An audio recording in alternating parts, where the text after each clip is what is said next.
Salut à tous, c'est Bon de la chaîne, bienvenue sur cette vidéo qui aujourd'hui va parler hypnosophie et contraintes.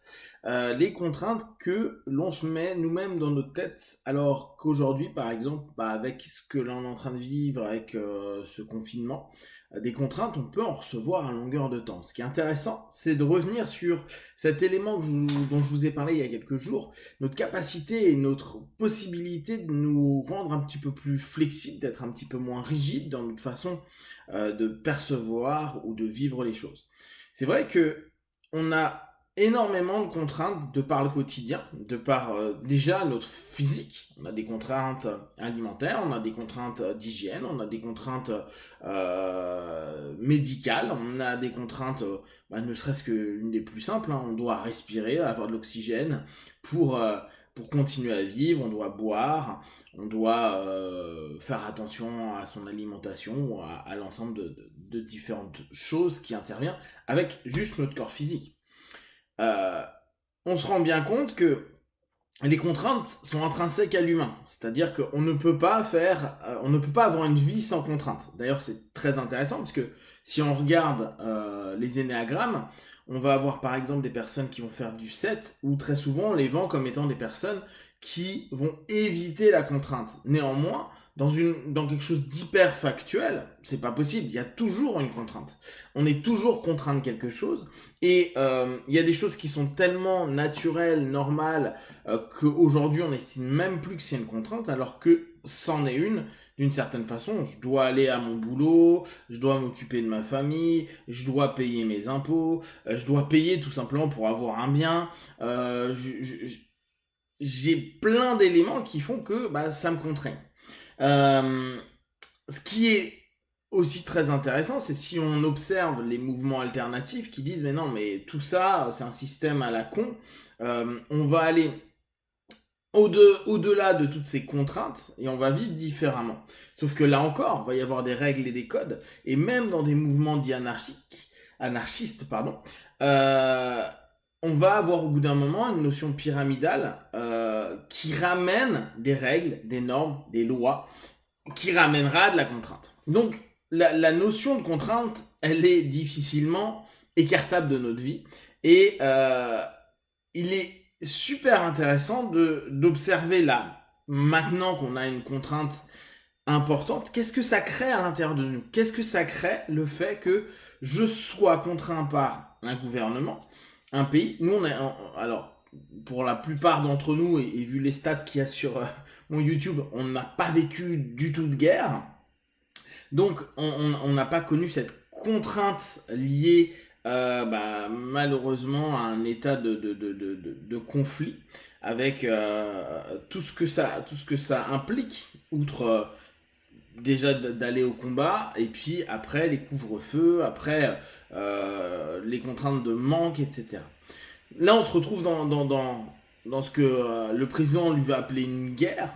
En tout cas, il y a un affrontement par rapport à nos propres habitudes. Alors, c'est intéressant, hein, parce que on pourrait même s'interroger sur, dans cette sémantique de guerre, ce sera peut-être d'ailleurs le sujet du podcast de tout à l'heure que je ferai avec Eric et Dao, mais se poser cette question sur est-ce que cette guerre, au bout du compte, c'est pas l'équivalent d'un mot qui a tellement été galvaudé et mal vu, d'un djihad, c'est-à-dire d'une guerre intérieure, d'un travail intérieur vis-à-vis de nous-mêmes, et de se dire, bah ouais, cette contrainte, les contraintes, j'ai peut-être envie de me rebeller contre, j'ai peut-être pas du tout l'envie d'adhérer à tout ce système-là, et pour autant, je vais moi m'imposer parce que et c'est comme ça qu'on le propose sur la suggestion, parce que ma responsabilité et ma manière de me comporter et d'être va impacter d'autres personnes. Si je ne prends pas attention et que je suis peut-être porteur du virus, je vais peut-être infecter des personnes qui, elles, vont être plus faibles au niveau immunitaire et déclencher tout ce qu'on sait de négatif du corona. Donc cette notion de contrainte et de guerre, si on reprend cette notion-là, cette contrainte de guerre, va peut-être être simplement une contrainte d'un travail personnel, d'une attention personnelle, d'un combat face à nos pulsions, nos envies, nos désirs.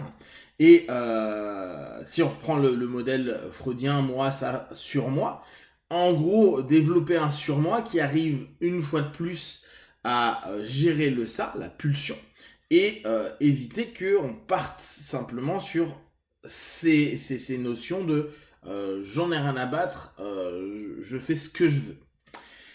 Nous contraindre. Nous contraindre dans une période donc, comme la nôtre, encore que, même si ça peut être un petit peu chiant dans l'idée, on a encore des possibles. On n'est pas confiné complètement avec des restrictions alimentaires, des restrictions d'eau, des restrictions d'électricité, des restrictions de plein de choses. Donc on a quand même énormément de chance. Dans le cheminement de la contrainte interne, là vous vous rendez compte, vous commencez à percevoir, parce qu'on n'est qu'au jour 2, donc pour l'instant on est un peu dans la découverte. Ce qui va être intéressant, c'est au jour 14, au jour 15, et si ça continue au jour X, on se rend compte comment on peut réagir à la contrainte. Et là-dedans, comme je vous dis intrinsèquement, on est lié à la contrainte. Moi, je trouve que c'est une bonne porte d'entrée pour se poser les questions des contraintes que nous donnons au quotidien, des contraintes morales, des contraintes psychiques, des contraintes émotionnelles. Je ne dis pas des choses aux gens, je me comporte de telle façon, ou je continue à fumer mes clopes, à me contraindre d'aller chercher des trucs, à me contraindre à me faire mal par rapport à telle chose parce que j'ai pas été capable un jour de dire non, ou parce que je suis pas capable pour le moment de dire non. En gros, je trouve que c'est un beau moment pour nous interroger sur quel type de contraintes nous-mêmes on s'offre, on se fait, on s'impose dans notre quotidien, et comment on les gère. Parce que c'est assez rare, et même les personnes qui me disent être les plus libres, alors on pourra revenir sur la notion de liberté, mais qui se disent sans contrainte, etc., je les vois constamment en interne s'imposer plein de trucs, justement pour répondre à une pseudo-croyance qu'ils sont libres.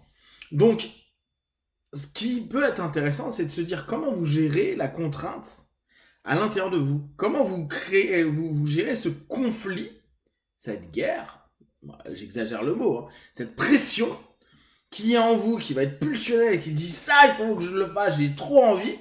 Et il y a un gros stop, mec, tu peux pas, parce que financièrement, physiquement, géographiquement, émotionnellement, qu'importe. Ben non, c'est pas jouable, ça va pas le faire. Et ça, ça va créer des frustrations ou une gestion, et une gestion qui, peut-être, là, peut devenir une ressource pour les jours et les semaines à venir.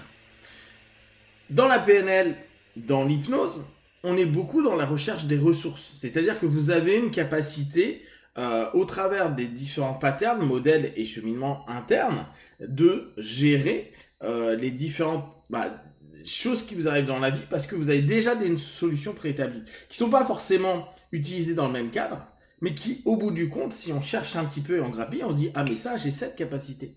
La capacité à résister à la contrainte, alors résister, c'est peut-être pas le mot, mais à vous adapter à la contrainte, pour revenir sur cette notion de souplesse, à vous rendre souple par rapport à la contrainte, et surtout à sortir peut-être de certains cadres, certains paradigmes, pour justement prendre de tout ce qui est en train d'être vécu comme un possible et une opportunité pour exploiter des choses que vous connaissez. Ça, c'est quelque chose qui peut être particulièrement intéressant. Donc, je vous invite, là, pendant les quelques jours, à observer comment vous réagissez à la contrainte et comment vous avez déjà solutionné cette problématique de contrainte. Je vous rappelle donc que je vais tenter tous les jours de vous faire 3 petites sessions, donc celle du matin, comme d'habitude, une plutôt sport vers 14h, une vers 20h que je vous proposerai, donc qui est un enregistrement de podcast, et je vais faire des ateliers, donc là qui seront payants à 40 € les 2 heures, sur des thèmes qui vous intéressent comme l'auto-hypnose, etc. Si vous avez des questions derrière, vous les partagez sur Facebook, YouTube, j'y répondrai le plus rapidement possible. Comme d'habitude, de tout ce que je propose, ne prenez que ce qui est bon juste pour vous, testez, observez, analysez et concluez. Big one, ciao.